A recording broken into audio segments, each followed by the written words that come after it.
तो नेक्स्ट अपना फिजिक्स का जो टॉपिक रहने वाला है उसका नाम क्या है? कार्य, ऊर्जा और शक्ति। देखो छोटा सा ही टॉपिक है ये, ठीक है ना, छोटा सा टॉपिक है, एक क्वेश्चन जरूर आता है इसमें से। आपको ये लगते हैं कि ऐसे टॉपिक हमें तो पढ़े नहीं हमने अभी तक है, क्योंकि ये फिजिक्स वगैरह केमिस्ट्री वगैरह कोई पढ़ाता नहीं है। सीधे बोलते हैं साइंस के 5-4 टॉपिक करवाए जाते हैं, इनको रट लो और इनके क्वेश्चन रट लो, लेकिन वास्तव में इनसे क्वेश्चन आते हैं, ठीक है ना। आपके साइंस के 15 क्वेश्चन आएंगे ना, 15 में वेटेज रहता है कम 6 से 7 क्वेश्चन है किसके आएंगे? आपके बायोलॉजी के आएंगे। बच गए आपके 6-7 क्वेश्चन ना, उसमें से आधे क्वेश्चन केमिस्ट्री के और आधे फिजिक्स के आते हैं क्वेश्चन। ये इस प्रकार आपका होता है ये तो। और सबसे अच्छा फिजिक्स का जो टॉपिक है वो है आपका प्रकाश, वो करवा दिया मैंने पूरा, उससे क्वेश्चन आता ही आता है। उदाहरण का क्वेश्चन आता है उसमें, बहुत ही शानदार टॉपिक है, हर एग्जाम में क्वेश्चन आता है। अपना आज का ये टॉपिक रहने वाला है कार्य, ऊर्जा और शक्ति। एक हॉर्स पावर कितना होता है? 1 HP। 1 HP, अरे HP नॉर्मल अपन बोलते हैं ना भाई, मोटर कितने HP की है, तो 1 HP का मान कितना होता है? 746 वोल्ट होता है ना, पढ़ते हैं ना। तो ये इसी टॉपिक के है ये, ठीक है ना, और कुछ नहीं है। देखो आज अपना टॉपिक रहने वाला कार्य, ऊर्जा और शक्ति। सबसे पहले अपन बात करेंगे कार्य की। कार्य को बोलते हैं वर्क। कार्य क्या होता है? अरे कार्य क्या है? अपन बैठे हैं, कार्य कर रहे हैं क्या? अरे कर रही है, कार्य कर रही है। और अपन यहां से घूम कर गए और पंखे के चारों चक्कर लगाकर आकर वापस यहीं आकर बैठ गए, कार्य कर रहे हैं क्या? अपने हिसाब से तो वो कार्य कर रहे हैं, लेकिन फिजिक्स उसको कार्य नहीं मानती। फिजिक्स का कॉन्सेप्ट थोड़ा अलग है। फिजिक्स किसको कार्य मानती है उसी को पढ़ने वाले हैं अपन। वास्तव में कार्य क्या है? किसी वस्तु पर बल लगाते हैं ना, किसी वस्तु पर बल F है, बल लगाते हैं तो F बल और उस वस्तु के बीच विस्थापन होना जरूरी है, ठीक है ना। बिना विस्थापन के अपन कोई कार्य कर रहे हैं ना, तो वो कोई कार्य नहीं है फिजिक्स के मुकाबले। आप यहां बैठे हो ना, आप अपने ऊपर 20 किलो वजन रख लो और 2 घंटे बैठे रहो, फिजिक्स कहेगी आपने 0 काम किया है। क्यों? आपके बीच में क्या नहीं हुआ? विस्थापन नहीं हुआ। विस्थापन यानी 2 बिंदुओं के मध्य सीधी दूरी, विस्थापन पढ़ा था ना, दूरी अलग चीज है विस्थापन।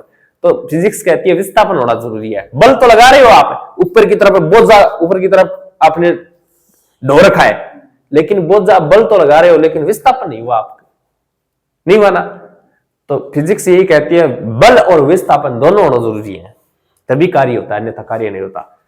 कार्य वास्तव में है क्या? जब किसी वस्तु पर बल लगाया जाए, क्या लगाया जाए? बल तो हर वस्तु पर लगता ही है। मैं बोल दूं ये पेन उठाओ नीचे से ऊपर है, तो बल तो लगाया ही आपने, आपको महसूस नहीं होता बल लगाया कि नहीं लगाया। लेकिन मैं आपको बोल दूं इस स्टेज को उठाओ, तब आपको महसूस हो जाएगा भाई बल लगाना पड़ता है।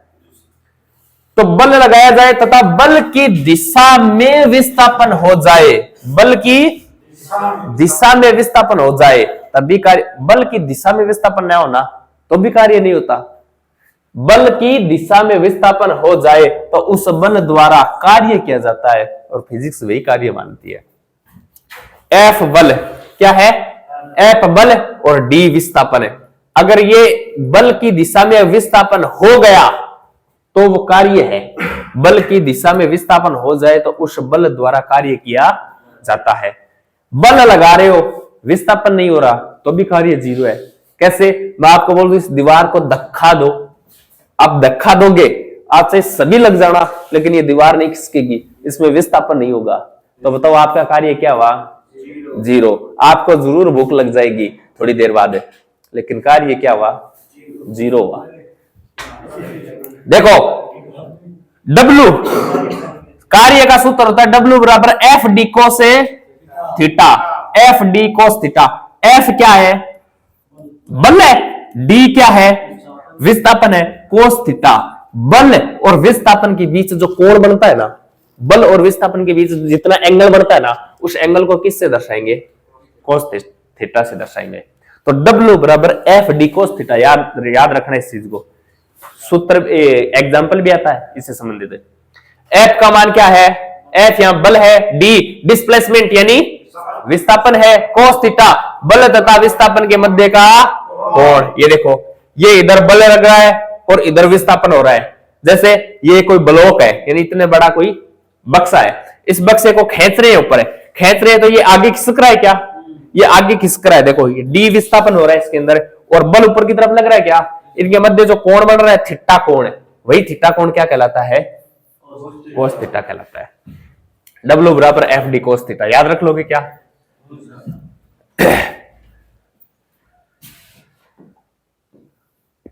और देखो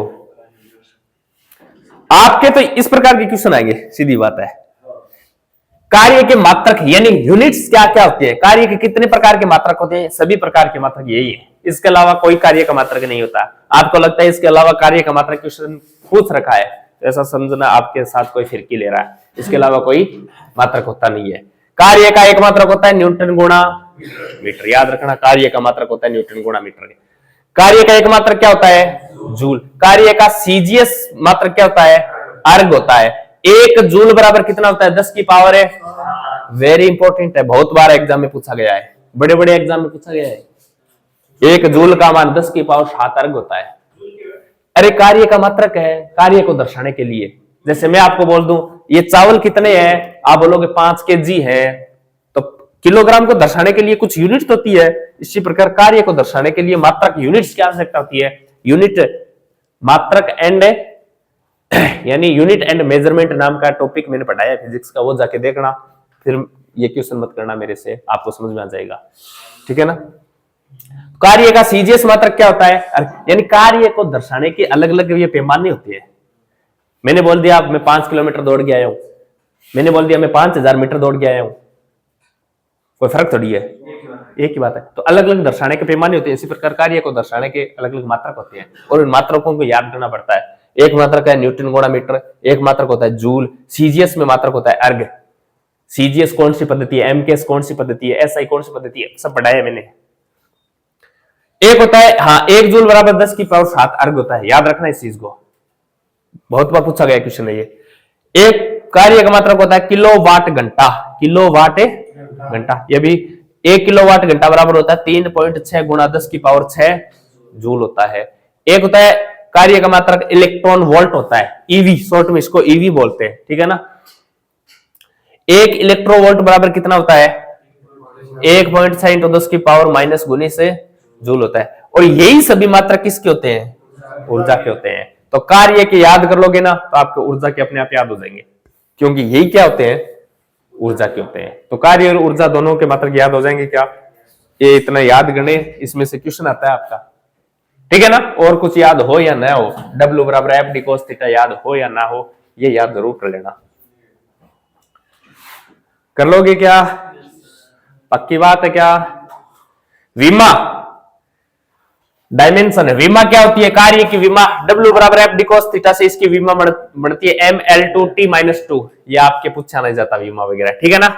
एक देखो कोस थीटा लिया है ना आपने, W बराबर F d cos theta, cos theta लिया ना, कोस थीटा का मान देखो, कोस थीटा का मान एक तो होता है कोस 90, कोस 90, एक होता है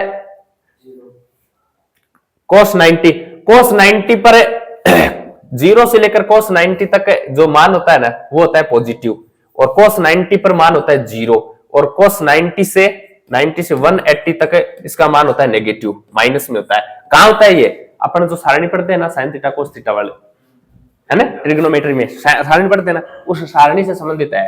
कोस 90 तक का मान तो होता है पॉजिटिव, अरे कोस 0 डिग्री से लेकर 90 डिग्री और 180 डिग्री, 0 से लेकर 90 तक क्या होता है, पॉजिटिव होता है, इसका मान 1 होता है। कोस 90 का मान क्या होता है, 0 होता है, और कोस 90 से 180 डिग्री का मान माइनस में चलता है, और कोस 180 डिग्री का मान क्या होता है, -1 होता है। तो इस प्रकार ये बताया गया है, और कुछ नहीं, आपको याद रहे तो ठीक है, नहीं रहे तो ठीक है। कोस 90 का मान 0 होता है, कोस 90 से 180 का मान नेगेटिव होता है। काम कहाँ आएंगे मैं अभी बताऊंगा, ये काम कहाँ आएंगे। देखो कार्य 3 प्रकार का होता है, इसमें ये काम आने वाला है। कार्य कितने प्रकार का होता है, एक तो होता है धनात्मक पॉजिटिव कार्य होता है, एक होता है ऋणात्मक कार्य, और एक होता है शून्य कार्य होता है। धनात्मक कार्य है पॉजिटिव कार्य एक से कहेंगे। ये बोलता है थीटा का मान 0 से बड़ा और 90 से छोटा हो। थीटा का मान है 0 से बड़ा और 90 से छोटा होगा तो कार्य हमेशा क्या होगा, धनात्मक होगा। कोस 0 का मान क्या होता है, 1 होता है, और कोस 0 का मान 1 होता है ना, ये अधिकतम होता है। कार्य क्या होता है, अधिकतम कार्य होता है।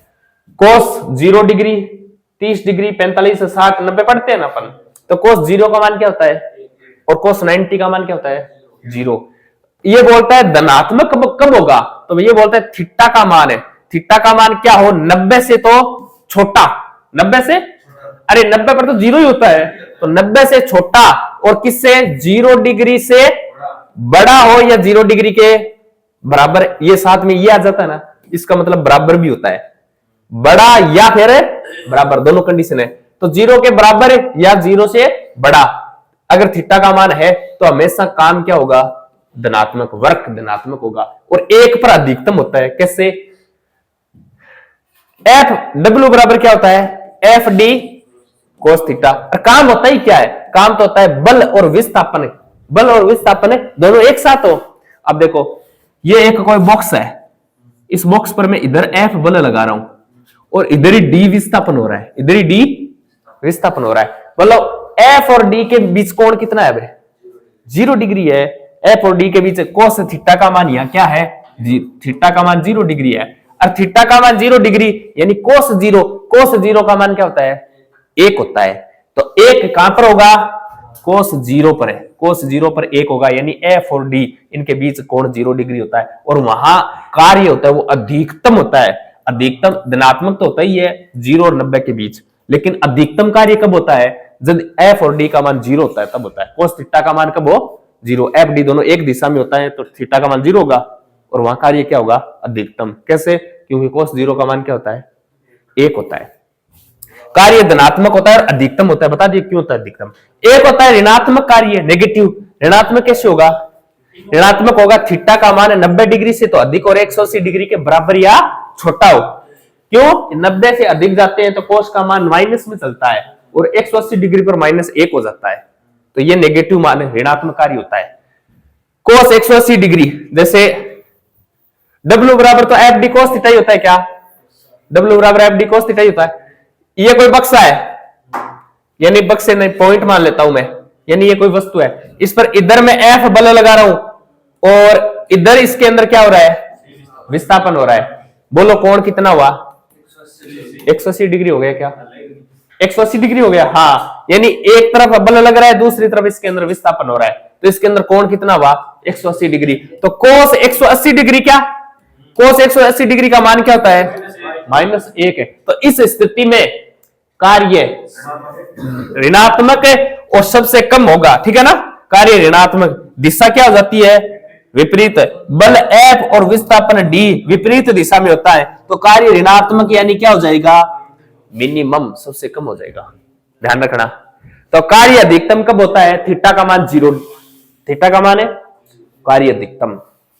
कार्य मिनिमम सबसे कम है, थीटा का मान 180 डिग्री और 180 मिनिमम, तो माइनस याद रख लेना, साथ में नेगेटिव कार्य होता है, यानी कोई कार्य नहीं होता। और 0 थीटा का मान 0 से 90 के बीच है तो कार्य धनात्मक होता है, लेकिन अधिकतम कब होता है, जब थीटा का मान 0 आता है तब। एक होता है कार्य शून्य भी होता है। क्या होता है, कार्य शून्य कब होता है, बोलो, यानी 0।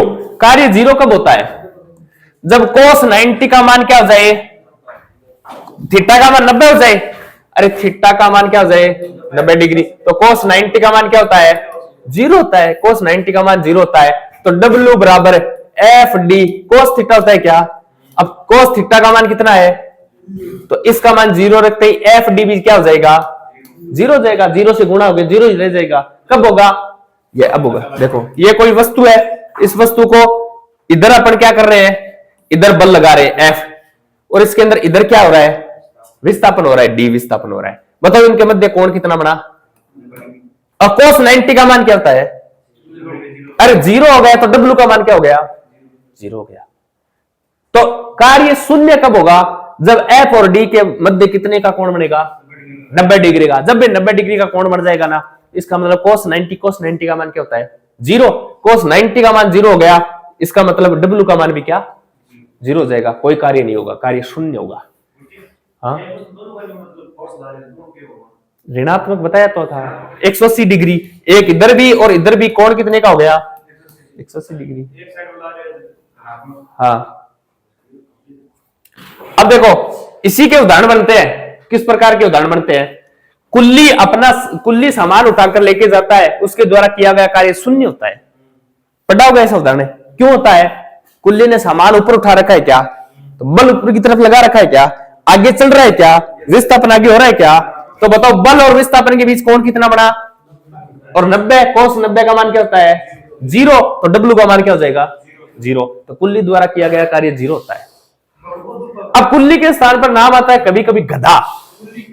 क्वेश्चन आया हुआ है, गधे ने अपने पीठ पर 80 किलो का बोरा लाद रखा है और वो आगे की तरफ चल रहा है, तो उसके द्वारा किया गया कार्य कितना है? अरे 0। ये कुल्ली आए, गधा है, आपका नाम आ जाए, कार्य क्या होगा? 0 होगा। क्यों? कि cos 90, अरे 90 डिग्री का कोण बन जाएगा FD के बीच, तो cos 90 का मान 0 होता है, तो W का मान अपने आप 0 हो जाएगा। हाँ, तो फिजिक्स कहती है, ठीक है ना? फिजिक्स कहती है। आप कहीं जाओ ना रेलवे स्टेशन वगैरह पर, वहां से सामान रखवा लेना, फिर सामान रखवा कर बोल देना आपने तो काम किया ही नहीं, क्योंकि फिजिक्स कहती है। आप उसको ज्ञान दोगे कि फिजिक्स कहती है देखो इधर इधर से करने पर कोई काम नहीं होता है, कहती है ना, तो कुल्ली आपकी कॉलर पकड़ेगा और 2 चांटे इधर से मारेगा और 2 चांटे इधर से मारेगा, वो तो आप चिल्लाओगे वहां पर और कहोगे कि मुझे इसने क्या किया? मेरे पर बल लगाया, यानी फोर्स किया। कुल्ली ने बोला मैंने तो फोर्स किया ही ना। यानी फोर्स कब होता है? वस्तु में विस्थापन होता है, तभी तो माना जाता है। तो मैंने तो 2 इधर से मारा, 2 इधर से मारा, इसकी नाड़ हिलने नहीं दी, ठीक है ना?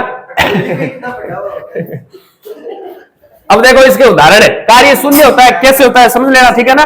W बराबर है FD cos थीटा। अरे आवाज मत करो, देखो थोड़ा सा टाइम रहा है, इस टॉपिक को पूरा कर लेते हैं। वर्ताकार गति में कार्य शून्य होता है। वर्ताकार गति में कार्य शून्य होता है। छोटा सा उदाहरण इधर देखो, छोटा सा उदाहरण इधर देखो। ये कोई पत्थर है, ये पत्थर है, इस पत्थर को आप घुमा रहे हो। अरे घुमा रहे हो क्या? घुमा रहे हो। इसके अंदर देखो इधर बल लग रहा है और विस्थापन इधर हो रहा है क्या? इन दोनों के मध्य कितने डिग्री का कोण बन रहा है? 90 डिग्री का कोण बन रहा है। यहां से इधर बल लग रहा है, यानी विस्थापन इधर हो रहा है, और बल अंदर की तरफ लग रहा है क्या? यानी 90 डिग्री। हर जगह इसमें 90 डिग्री का कोण बनेगा। तो क्वेश्चन वर्ताकार गति में कार्य किया जाता है, वो क्या होता है? दीवार या भारी वस्तु को खिसकाने में किया गया असफल प्रयास क्या होता है? शून्य होता है। दीवार या भारी वस्तु को खिसकाने में किया गया कार्य शून्य होता है। कुल्ली के द्वारा सिर पर वजन रखकर कुछ दूर चलने में किया गया कार्य क्या होता है? शून्य होता है। अब देखो कुल्ली द्वारा इतना, ये क्वेश्चन तो बहुत घिसा पिटा क्वेश्चन है। आजकल एग्जामिनर क्वेश्चन पूछता है किस प्रकार का? वो क्वेश्चन पूछता है, एक कुल्ली है जो अपना सामान लेके ऊपर सीढ़ियों पर चढ़ रहा है, या पर सामान लेकर अपनी सीढ़ियों पर नीचे उतर रहा है, किया गया कार्य बताओ। तो ये ऊपर वाला जो उस सीढ़ियों पर ऊपर चढ़ता है ना, तो ये कार्य उसके द्वारा धनात्मक किया जाता है, और सीढ़ियों के द्वारा नीचे उतरा जाता है ना, तो ये कार्य इसके द्वारा ऋणात्मक किया जाता है, ठीक है ना? ये आपके इतना नहीं पूछा जाता, आप तो सीधा सीधा ध्यान रखना। कुल्ली के द्वारा सिर पर वजन, अब कुल्ली के स्थान पर कुछ भी नाम आ जाए, यानी उसके ऊपर बोझा होना चाहिए। कुछ दूर चलता है, कहने का मतलब F और D के मध्य कोण कितने का बनेगा? 90 डिग्री का बनेगा। 90 डिग्री का बनते cos 90 का मान 0 हो जाता है, W का मान 0 हो जाता है। कर लोगे क्या? W 0 हो गया।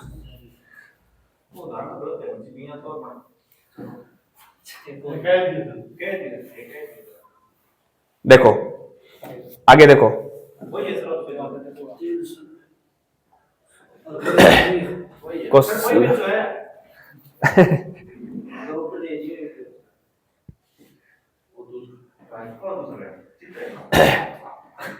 किसी वस्तु को ऊपर उठाने में किया गया कार्य, देखो W बराबर mgh, वस्तु को ऊपर उठाने में किया गया कार्य ये, ठीक है ना? तो ऊपर उठाने में किया गया कार्य W बराबर mgh। m यानी द्रव्यमान, g यानी गुरुत्व त्वरण, 9.8 कल पढ़ा था ना, गुरुत्वीय त्वरण। और h का मान, h यानी कितना ऊंचा उठाया गया है, ऊंचाई। अब देखो इसको g को 9.8 को 10 मान लिया जाता है लगभग, कैलकुलेशन करने में आसानी होती है। तो इस प्रकार का एक एग्जाम्पल पूछा जाता है। अब एग्जाम्पल किस प्रकार का आता है, उसको हल करने के लिए W बराबर mgh आप अपने को पता होना चाहिए, ठीक है ना। अपन आगे पढ़ेंगे ऊर्जा, स्थितिज ऊर्जा, गतिज ऊर्जा, दो प्रकार की होती है। उस ऊर्जा में ये काम लेंगे, गतिज ऊर्जा और स्थितिज ऊर्जा। गतिज ऊर्जा तो जो गति कर रहा है, गतिज ऊर्जा स्पष्ट नजर आएगी। एक स्थितिज ऊर्जा होती है, वो स्थितिज ऊर्जा, उसमें ऊर्जा तो होती है लेकिन वो स्थिर होती है। लेकिन वो स्थिर हुई कैसे, किसी द्रव्यमान की वस्तु को अपन h ऊंचाई तक उठा के छोड़ते हैं ना, यानी गुरुत्वीय त्वरण के विरुद्ध उसको काम करके छोड़ते हैं ना। कहने का मतलब मैं नीचे से पत्थर को ऊपर लेके गया, ऊपर से छोड़ दिया, इसका मतलब पहले मैं नीचे से ऊपर लेके गया था क्या, यानी मैं बल, इस गुरुत्वाकर्षण बल के विरोध में काम किया था क्या मैंने। अब यहां लेकर छोड़ा है ना, इसका मतलब h ऊंचाई तक लेके गया हूं, तो इसके अंदर कुछ न कुछ तो ऊर्जा है। वो कौन सी ऊर्जा है, स्थितिज ऊर्जा है। ये सब अपन पढ़ने वाले हैं। लेकिन इसका जो एग्जांपल आता है ना, तो वो एग्जांपल ऊंचाई वाला इस फॉर्मूले से हल करना पड़ेगा। W बराबर mgh। देखो यहां नहीं दिया क्या इसने, एग्जांपल दिए नहीं। ऊर्जा, एनर्जी क्या होती है, देखो कार्य करने की क्षमता क्या कहलाती है, ऊर्जा कहलाती है। कार्य करने की क्षमता को ऊर्जा कहते हैं। ऊर्जा कई प्रकार की, ऊर्जा को यांत्रिक ऊर्जा कहते हैं, मैकेनिकल। ये दो प्रकार की होता है, एक तो गतिज ऊर्जा और एक स्थिर। इसके इंग्लिश के नाम भी याद रखना, कभी कभी इंग्लिश के नाम दे देता सीधा सीधा। गतिज ऊर्जा को कहते हैं काइनेटिक एनर्जी और स्थितिज ऊर्जा को पोटेंशियल एनर्जी होते हैं। तो कुल एनर्जी, ठीक है ना, टोटल टीई, कुल एनर्जी बराबर क्या होती है, के ई, यानी काइनेटिक एनर्जी और पोटेंशियल एनर्जी पीई, इन दोनों का योग ही कुल ऊर्जा होती है, ठीक है ना। गतिज ऊर्जा और स्थितिज ऊर्जा का योग ही किसके बराबर होता है, कुल ऊर्जा के। ऊर्जा एक तो होती है गतिज ऊर्जा, एक स्थितिज ऊर्जा।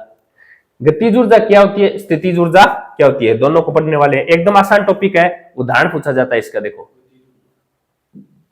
गतिज ऊर्जा, वस्तुओं में गति के कारण उत्पन्न ऊर्जा आपको स्पष्ट नजर आएगी, वस्तु गति करती नजर आएगी। इसके अंदर, इसका मतलब उसमें कौन सी ऊर्जा है, गतिज ऊर्जा। ये देखो ये पत्थर यहां से लुढ़क रहा है क्या, गति कर रहा है क्या, कौन सी ऊर्जा है, गतिज ऊर्जा। ये बस नाम याद रखना, वस्तुओं में गति के कारण उत्पन्न ऊर्जा को कौन सी ऊर्जा कहते हैं, गतिज ऊर्जा। ये इसका सूत्र है, याद रखना। हाफ, ये हाफ है 1/2 mv²। के ई बराबर होता है, यानी काइनेटिक एनर्जी, गतिज ऊर्जा बराबर होता है के ई बराबर 1/2 mv²। एम क्या है, मास यानी द्रव्यमान। वी क्या है, वेलोसिटी यानी वेग। एक इसके उदाहरण है, ये देखो यही पूछे जाते हैं। उदाहरण देके क्वेश्चन पूछता है किस में गतिज ऊर्जा है, किस में स्थितिज ऊर्जा है। बंदूक की गोली, अरे गति करती है क्या, गतिज ऊर्जा। बहता हुआ पानी गति करता है क्या, बस गतिज ऊर्जा। यानी जो गति करता नजर आ जाए ना, तो उसमें गतिज ऊर्जा है।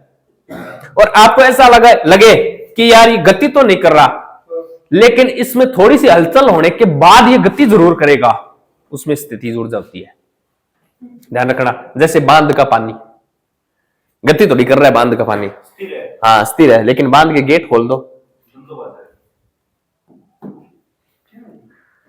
हाँ ये क्वेश्चन रहा, यहां दिया हुआ है देखो 20 किलोग्राम द्रव्यमान वाली वस्तु की गतिज ऊर्जा जूल में ज्ञात कीजिए, जिसका वेग कितना है, 4 मीटर प्रति सेकंड है। 4 मीटर प्रति सेकंड है। अरे क्या पूछ रहा है, गतिज ऊर्जा पूछ रहा है क्या। गतिज ऊर्जा के ई बराबर क्या होता है, हाफ mv² होता है क्या, हाफ 1/2, ठीक है ना। एम द्रव्यमान बोलो कितना है, 20 केजी रहा, ये रहा 20 गुणा v², यानी वेग कितना है, 4 मीटर प्रति सेकंड स्क्वायर। क्या, तो 4 को क्या लिखूंगा, 16। ये कितनी बार है, 160 है जूल। कहां है 160 जूल, ये रहा। इस प्रकार का एग्जांपल आ जाता है। तो एकदम छोटी छोटी क्वेश्चन है ये, बस थोड़ा ध्यान रखना है। गतिज ऊर्जा होती क्या है, हाफ mv² होता है। जो मान देता है उस मान को रखना है, कैलकुलेशन करनी है, ठीक है ना। फिर बाहर आके कहते हो कि फिजिक्स के अंदर हमें तो वो उदाहरण पूछे थे, एग्जाम्पल आए थे। अरे कुछ नहीं है, यही चीजें होती है। एक कुल्ली, ये रहा, यहां गया क्वेश्चन। एक कुल्ली 13 केजी के सामान को जमीन से 1.5 मीटर ऊपर उठाकर सिर पर रखता है, उसके द्वारा किया गया कार्य ज्ञात कीजिए। वो नीचे से उठाकर ऊपर रख रहा है, नीचे से उठाकर ऊपर रख रहा है, तो उसके द्वारा किया गया कार्य बताओ कितने किलोग्राम का है, कितनी ऊंचाई यानी h, ये बताया था ना मैंने, ये रहा W बराबर mg h, W बराबर होता है mg h। m का मान बोलो कितना है 13 रख दो, गुणा g का मान 10, 9.8 होता है, लगभग 10 होता है, 10 रख लिया करो ताकि कैलकुलेशन आसान हो जाए। h का मान कितना 1 पॉइंट है, ये पॉइंट हटाएंगे तो 10 आ जाएगा क्या, 15 को 13 से गुणा करेंगे तो 195 जूल, ये इस कुल्ली द्वारा किया गया कार्य होता है। ठीक है ना। किसी वस्तु को 60 डिग्री के कोण पर 20 न्यूटन से 4 मीटर दूर ले जाया जाए तो कितना कार्य होगा। देखो 60 डिग्री के कोण पर 20 न्यूटन से 4 मीटर दूर ले जाया जाता है क्या, तो W बराबर क्या होता है एफ डी कोस थीटा होता है। F का मान कितना है 20 न्यूटन, बलित होता है 20 रख दो, D यानी विस्थापन कितना हो रहा है 4 मीटर, गुणा कोस थीटा 60 डिग्री, कोस 60 का मान होता है आधा, 1/2, काट दो इस 2 से, ये 2 20 दूनी 40, 40 जूल कार्य हो जाएगा। कर लोगे क्या, ये कौन सी एनर्जी है, स्थितिज ऊर्जा। देखो पोटेंशियल एनर्जी बोला जाता है इंग्लिश में इसको, जब संरक्षी बलों के विरुद्ध किया गया कार्य स्थितिज ऊर्जा में बदल जाता है। संरक्षी बल होते हैं ना, संरक्षी बलों के विरुद्ध किया गया कार्य स्थितिज ऊर्जा कहलाता है। संरक्षी बल कौन से होते हैं, जो बल नॉर्मली अपने जैसे गुरुत्वाकर्षण बल है, लग रहा है क्या, लेकिन अपन किसी वस्तु को इन संरक्षी बलों के विरुद्ध यानी नीचे से उठाकर किसी वस्तु को ऊपर ले जाकर छोड़ देते हैं ना, इसका मतलब उस वस्तु में कौन सी ऊर्जा आ जाती है, स्थितिज ऊर्जा आ जाती है। जैसे अपन घरों में पानी, ऊपर पानी रखते हैं टंकी में ना, तो नीचे होता है पानी तो, लेकिन उसको हम उस संरक्षी बल के विरुद्ध कार्य करवाकर ऊपर ले जाते हैं क्या, अरे कोई मोटर वगैरह से तो ले जाते हैं, पानी को ले जाके ऊपर स्टोर कर देते हैं। अब बताओ नीचे नल चलता है क्या और स्पीड से चलता है क्या, जितना टंकी ऊपर होगा ना उतना स्पीड से चलेगा। क्यों, क्योंकि जितना ऊपर लेके गए उतना ही उसके विरुद्ध हमने कार्य किया पहले। तो यही होता है स्थितिज ऊर्जा, यानी संरक्षी बलों के विरुद्ध किया गया कार्य स्थितिज ऊर्जा में बदल जाता है। जैसे गुरुत्वीय स्थितिज ऊर्जा, स्प्रिंग की स्थितिज ऊर्जा, ये दो प्रकार की होती है। एक तो गुरुत्वीय स्थितिज ऊर्जा, गुरुत्वाकर्षण के विरुद्ध अपन सामान को कहीं ऊपर ले जा रहे हैं। एक होता है स्प्रिंग की स्थितिज ऊर्जा, जैसे ये अपनी एक स्प्रिंग है, ठीक है ना, इसके ये कोई पत्थर लगा हुआ है, अपन क्या करते हैं इस स्प्रिंग को खींचते हैं, ये लो, और खींच के और यहां पत्थर को यहां लाके छोड़ दिया। अब किसी को कहते हैं यहां हाथ डाल ले क्यों, अब अपन ने क्या किया है, स्प्रिंग की स्थितिज ऊर्जा के अंदर क्या कर दिया, इसके विरुद्ध कार्य कर दिया। अब यहां छोड़ते ये गति करेगा क्या, गति करेगा। एक होता है गुरुत्वीय स्थितिज ऊर्जा, कोई वस्तु रखी हुई है, उस वस्तु को यहां से अपन h ऊंचाई पर रख के छोड़ दिया और बोलते हैं अब इसके नीचे खड़ा हो जा।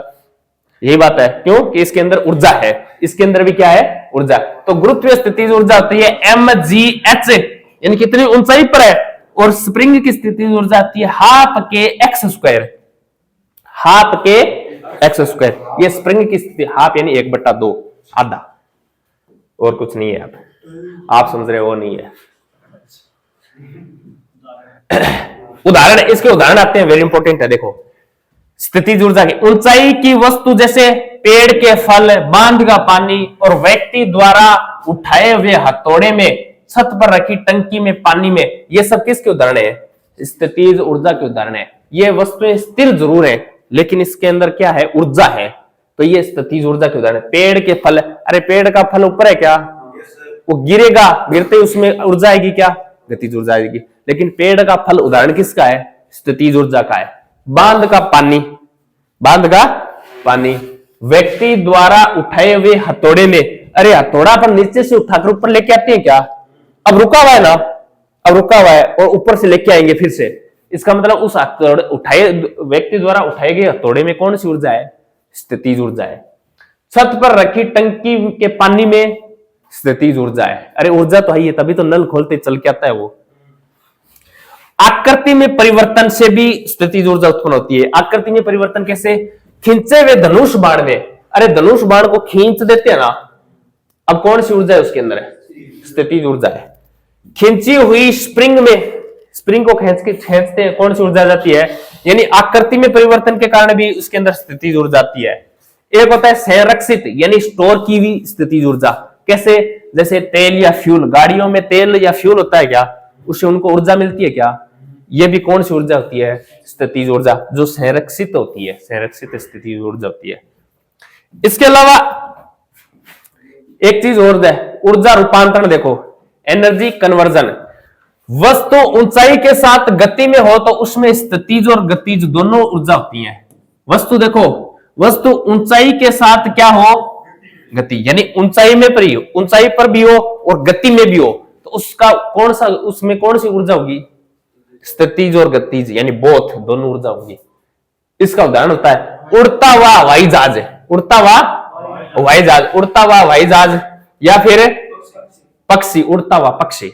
अब देखो, पक्षी उड़ रहा है क्या, उड़ रहा है, इसका मतलब गति भी कर रहा है क्या, तो गतिज ऊर्जा तो है ही, और ऊंचाई पर है क्या। अब सपोज करो ये उड़ता उड़ता यहां रुक जाए तो ये नीचे गिरेगा क्या, अरे क्यों नहीं गिरेगा यार, ये जहाज है, जहाज मान लो ये उड़ रहा है क्या, ऊपर है, तो उड़ रहा है, इसका मतलब गतिज ऊर्जा तो है, तभी तो गति कर रहा है। ये यही रुक जाए तो नीचे आएगा क्या, ये नीचे क्यों आया, क्योंकि उसके ये ऊंचाई पर है, तो इसके अंदर स्थितिज ऊर्जा भी है, तभी तो नीचे आएगा।